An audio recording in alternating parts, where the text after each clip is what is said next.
Hey guys, it's Michelle and welcome to week 7. Um, it's crazy. I know I say that every week, but it really is. Every week that I just make it, I'm just like a little bit more like in awe of it. I'm just like, wow, one more week. That's one more week closer. Um, okay, so I hope that this doesn't break off at 8 minutes like it did last time. That is really annoying. And the time before that, I don't know why it's doing that. Um, this video will probably be 2 parts anyways because I have a lot to tell you guys. First off, I'll start with my symptoms. I honestly can't remember if I talked about this in my last video or not, so um, I started having morning sickness. It's not really morning sickness, it's kind of like any random time of the day sickness. And the first day or two of it, I really wasn't even sure that's what it was. I didn't know what to expect. Like, it's not what I imagined it. I don't know. So the first 2 days I was like, oh, maybe I just ate something bad. And then when it happened again, I was like, oh, no, this is a pregnancy thing. Uh, so what it kind of does is if I don't eat when my stomach is growling, I feel sick. And and then maybe like a half hour or so after I eat, I kind of feel sick again for another hour or so. And then I stop feeling sick, and then I feel sick again when I get hungry again. The only thing I found that really helps it is to eat really small little meals in between. And I'm sure you guys have heard this, but I get like crackers, like Ritz crackers, and I'm constantly munching on them. And then, like, as long as there's something always in my stomach, I don't seem to feel sick.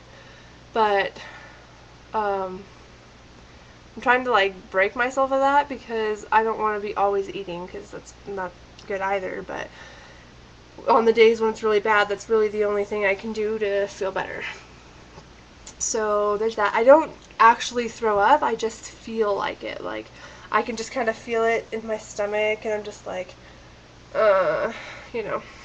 Um, Next thing, as far as symptoms go, I'm still breaking out everywhere, all over my chest. It's really irritating.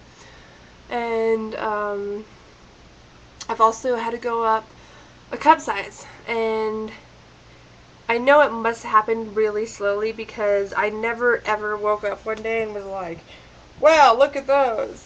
But, but one day I was getting dressed for work and I was in the bathroom in front of a mirror. I was kind of looking at my stomach, and then I realized that like my bra was not fitting very well at all. Like, I had like boob that was coming out like underneath of the underwire.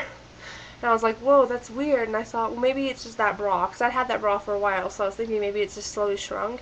So I went and got a different bra on that I haven't had that long, and it was still the same thing. So I was like, oh wow. So I went to Walmart um, just with Glenn and kind of like looked around, and so yeah, I went from a C to a D, and yeah, crazy.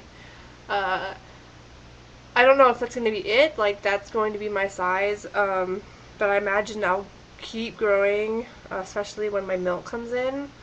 But that kind of scares me because I'm really afraid to be like super huge. I won't know what to do with them. If I've got like triple D's, I'll be like, so, uh, yeah, that was pretty much that symptom. I'm sorry, I'm saying, like every other sentence. I really need to start writing down what I want to say in these videos because I can't think right anymore. Like, I'll think about it right before I do the video and I'll know exactly what I want to say, and then I start doing the video and I'm just like, oh look, tree. It's crazy. So that's pretty much all the symptoms go. If you guys have been following me, you know that today was my first prenatal checkup, and it was good and kind of disappointing at the same time because not a lot happened. I don't know what I was expecting to happen, but I was expecting some big revelation of like, oh, you're pregnant, and there just wasn't really that. I had called yesterday and I asked what to expect because I was just curious, like what was going to happen, and they told me I'd get a pap smear. They'd take a swab for like gonorrhea and syphilis and all those all that stuff, you know, and then they would take blood, pee, measure me, and weigh me, like measure my stomach, and then weigh me and all that stuff. So I got there early, I filled out all my papers, they sent me into the bathroom, I peed in a cup, put the cup in the little thing, you know, it's pretty generic, and then like I hadn't been sitting down for like 5 minutes, and the nurse called me back and she weighed me, and I had just eaten breakfast, and I was really bloated, I could tell, so I knew my weight was going to be heavier than it really is, and it came out at 179, which is 5 pounds heavier than pre-pregnancy weight. And the mornings before I go to work, I've been averaging out 175, 176, so I think that's more accurate. But plus I usually weigh without my shoes and stuff, you know, home, and I had like my shoes on, I had all my clothes on, and all that stuff. So anyways, they measured me at 179, and I was like, ugh. And the lady was like, oh, that's normal, and I was expecting her to be like, whoa, you're fat, because online, looking up like your body mass index, anything 25 and over is considered overweight, and I'm exactly 25, so I figured she'd be like, wow, you're overweight. But she didn't say anything about that, and then she took me into the room, she took my blood pressure, I don't remember what it was, but it was good. It's like 118 over 70 something, I think. Either way, it was good. She said it was like completely normal. And then, what did she do? Oh, she gave me a little gift bag, which I'll go through with you in a second. She gave me this. And she went through a couple things with me, and I'll tell you about that, you know, when I go through that.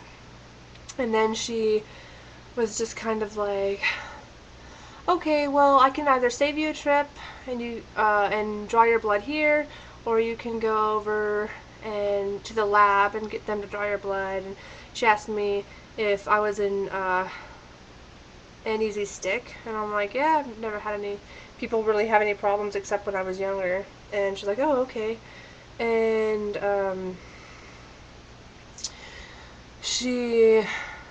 so right as she said that, my doctor came in, and he's like, hi, how are you, blah blah blah, you know.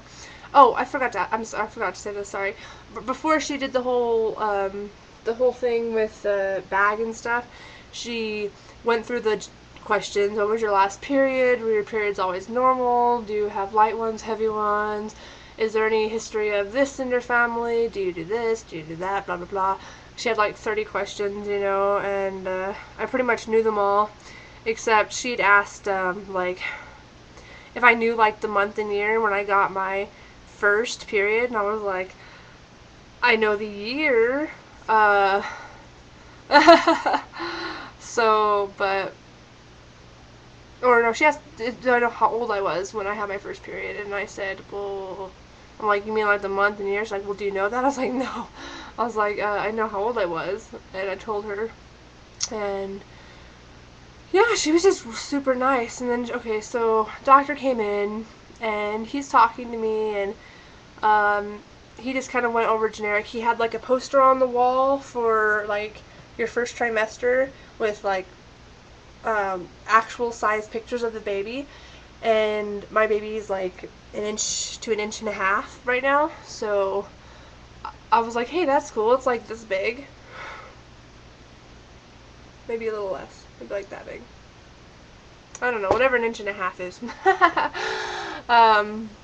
That's about what it is. And then, you know, it showed you like what it looked like and stuff like that. So he showed me that, and he told me about my upcoming checkups. He ran through that. He said, I'm going to have one checkup a month until August, and then August and September I'll have 2 checkups a month, and then October I'll have a checkup a week until I go into labor. So I guess 3 checkups, unless I go into labor really early, you know.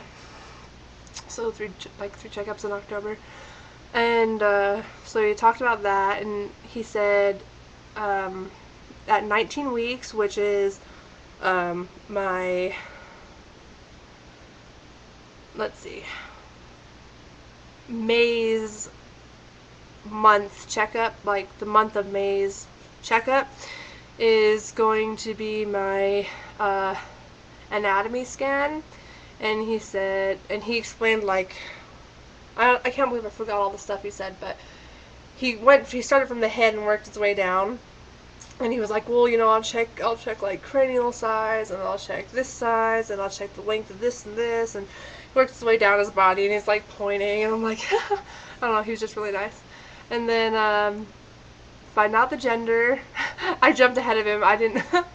It was funny. He just barely got to like something in the neck or in the shoulders or something, and I was like, and the gender? And he was like, I'm getting down there. It was just funny, but so I don't get my first scan until I'm 19 weeks, which that was pretty much the only thing I was really disappointed in. I was like, really? I knew that they weren't going to do one this week, so I accepted that, but I was thinking maybe next month's scan, which would be my 11 week. I thought they'd scan then. I know we couldn't see gender, but we could, you know, look and see the baby's heart beating, right? So I was like, really? But I don't know. Anyways, so I talked about that, and then he told me he was going to schedule me for an appointment in 2 weeks, and I was like, because he had just finished telling me that the next time he was going to have like a baby exam was in April, and for my 11-week scan, and he was like, oh, well, oh, he was like, well, you've probably been tortured enough for today, so I'm going to wait and do a pap smear, the pap test, like on a separate different thing. It'll be an exam for me and not really an exam for the baby. And I was like, oh, okay. Which, it doesn't bother me. I don't care when it's done. I kind of would have preferred it all done today. Then I could just, like, I don't like pap smears, so I don't know any girl that does, so I would just kind of wanted it all over. But he wants me to come back in 2 weeks, so, and he asked me if I had any questions. He went through a couple of things in the bag as well, his favorites, and I felt really bad because I was trying to listen to him, but the nurse was still there and she was drawing my blood and she was kind of having a hard time, and I'll explain that in a second as well. So I was like going back and forth between them, and he'd like stop and wait till I finished talking to her, and then I'd turn back and he'd finish telling me what he was saying. So there was that, and then he, you know, was pretty much, do you have any questions? I said no, and he's like, okay, I'll see you in 2 weeks, and he left, and that was it for him, really. But click on over for part 2. I'm going to end it right now, and I'll finish everything up in part 2.